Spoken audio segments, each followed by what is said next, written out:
Simmons Middle event hits district and national goals. We take a look at an organization that honors veterans. Aberdeen Parks and Rec will have more indoor space during the winter. And we check in with Special Olympics State Bowling. Hi, I'm Joey Pierce. And I'm Zoe Stuckey, and you're watching Eagle Zone. Jabez is taking a break this week, so the producers are taking over. There's an event this week at Aberdeen Middle School that could help tackle a couple challenges.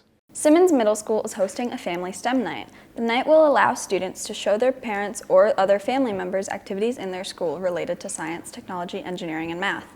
Eagle Zone's Alec Bultema joins us to explain why this event is important. Alec? Yes, like you guys said, this event supports a couple of goals. The first is an important one across the country to help students learn about jobs that need to be filled in the future. According to the Department of Labor, jobs in STEM careers are growing faster than others. In fact, almost 4 times faster over the next 10 years. This also helps the school district with one of its goals, building relationships with families. Students at Simmons Middle School are having a family STEM night.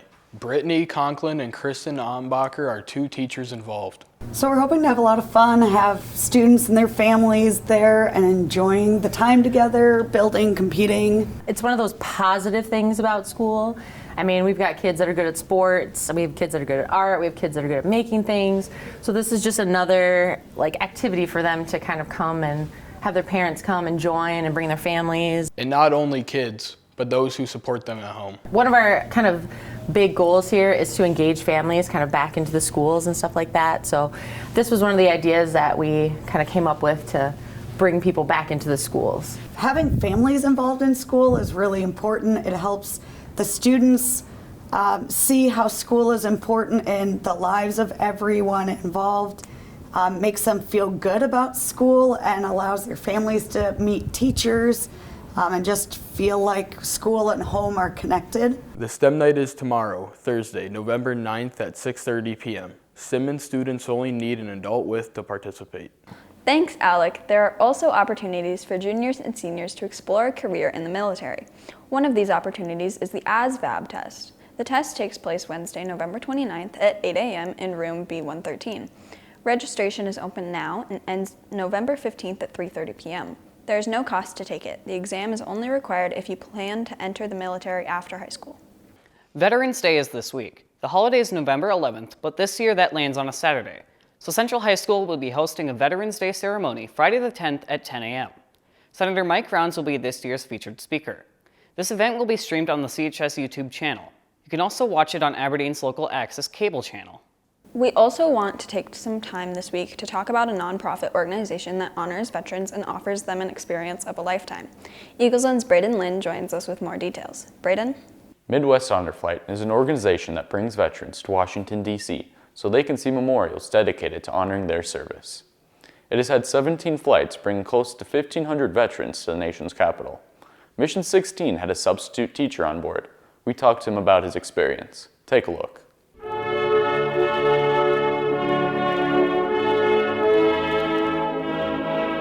I applied for this flight about 3 years ago.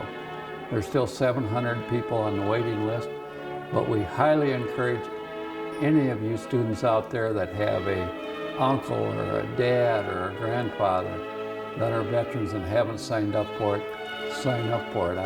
It was one of my most awesome days of my life. We got off the plane in Washington, walked out of the jetway, and here's passengers and all kinds of people standing there cheering for us, waving flags. It was quite an emotional deal. We toured all day, got to see all the major sites in Washington, D.C. At the Vietnam Memorial, Senator Thune and Representative Dusty Johnson was there to shake our hands and to greet us, so that was kind of nice. We boarded the plane to come back to Sioux Falls, and I kind of assumed that everything was over with, but it wasn't. Anyhow, I took a nap, and then they turned all the lights on in the plane, and they woke us up, and they said it was mail call. And here they come out with an envelope, a UPS envelope. Had about 50 cards and letters from my friends, relatives, people, strangers, people from Pennsylvania, people from all over the country, Louisiana, some pictures that they're drawn by school kids in different schools. And so there was mail call, and that kind of got to me, and I thought, well, okay, that was great. Now it's over with. Best is yet to come. We got back to Sioux Falls about 9 o'clock at night. We loaded up on 4 buses. They opened the doors to the Stanford Pentagon, drove all 4 buses out on center court. There was 500 to 1,000 people there to waving flags, signs, cheering, high school band playing. I mean, it was very emotional. One Vietnam veteran says, "Hey, this isn't near like the welcome home we got when he come back from Vietnam," because that wasn't a pleasant deal. Everything was so well planned, everything was so well coordinated. It was just a very awesome day.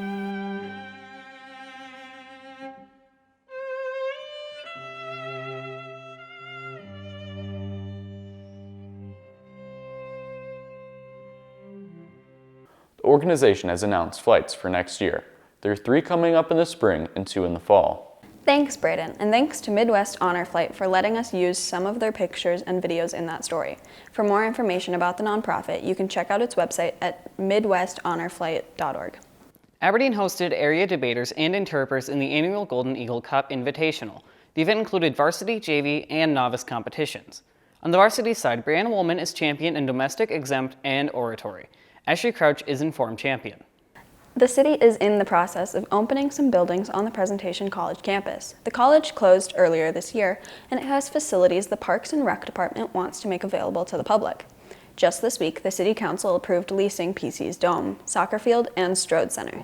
This will allow the facilities to be used as the city works through a future purchase of the property.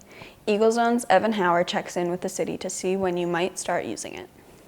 The city of Aberdeen thought that having a large heated dome in the winter would be a good resource for people given our climate. The Strode Center has a well-kept gym and fitness center.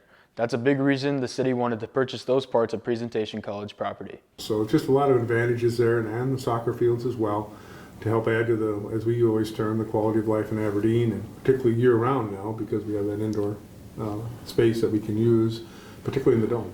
The city has received a lot of interest from people wanting to use this property, but the doors aren't quite open yet. City leaders are still finalizing the process to acquire and manage the facilities. Nothing is totally official at this point. There's been some announcements made, and of course we're actively pursuing it on the basis that all these things will take place here in the near future. But obviously without insurance and things like that, you can't occupy properties and stuff, and we've got to have those agreements in place to make sure that we can start utilizing it the way they need to be utilized. Well, we're busily working on that. Our staff is in the process of hiring some temporary staff. We're doing some work up at the facility to get it ready to open. Obviously there's things that when we change hands that has to be done. We're really hoping to have many of the things in place and ready to go mid-November, first part of December. We'll see how things go. And then we will begin the programming of the facilities. This facility could help spring sports teams in Aberdeen, giving athletes a bigger space to train while snow is still on the ground. So the fact that you can have larger spaces, it allows you to simulate more of an outdoor atmosphere. It gives them a more real-life activity to be able to maybe do it at a higher level then. Right. And the other part of that would be is our springs are always very unpredictable. And so for some of those sports, particularly softball, would have an opportunity to play some games where they wouldn't be able to because of the weather. I mean, the last year, for the prime example, our snows were here until mid-April. And a lot of games would get canceled out. Now they have a place where they can actually go play a game and get some game experience under their belts. So it's just a lot of advantages. Like they mentioned, this could help athletes, but city leaders are thinking of all the citizens as they decide how to manage the dome and gym. The Parks and Rec director says he knows there are a lot of people who just want a heated space to get out and walk in the winter, and the city will keep them in mind too. Thanks, Evan. We also asked about other buildings on the campus. The city doesn't have plans to buy others at this time. We'll be right back after this message created by media production students.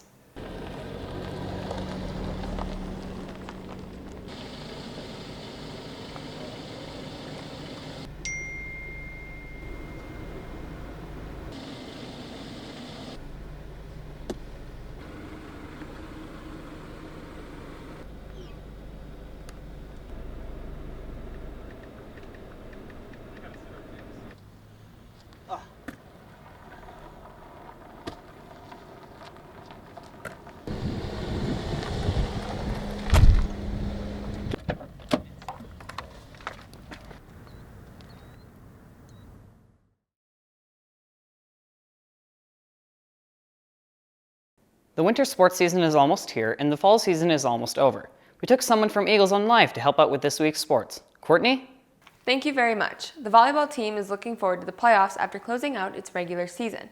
We have highlights from its match against Sioux Falls Roosevelt. Starting in the first set, senior Ashley Wangler with a block gets to put the Eagles ahead, but Aberdeen drops the first set. On to the second, Eagles down when this freshman Lauren Burkhardt's hit is too much to handle for Roosevelt. That narrows the gap for Aberdeen. Now ahead to the third set. Wangler and senior Early Waldo get the block. That ties the game. And still in the third, sophomore Kennedy Withers increases the Eagles' lead, but Aberdeen goes on to lose in 3 sets. And now it's on to the postseason. The Eagles will host Pierre tomorrow the 9th in the SODAC 16 match. This is a play-in game to the state tournament. We'll have the results and highlights on our next show. For the second week in a row, our sports story brings us to a former Eagles Zone reporter. Brian Johnson, who we visited last week, is still a pretty big name around these parts, but the one we visited this week is even bigger. Eagles Zone's Delaney Johnson has the story. Special Olympics bowling took place last weekend at the Village Bowl, but the numbers haven't been the same since the pandemic hit.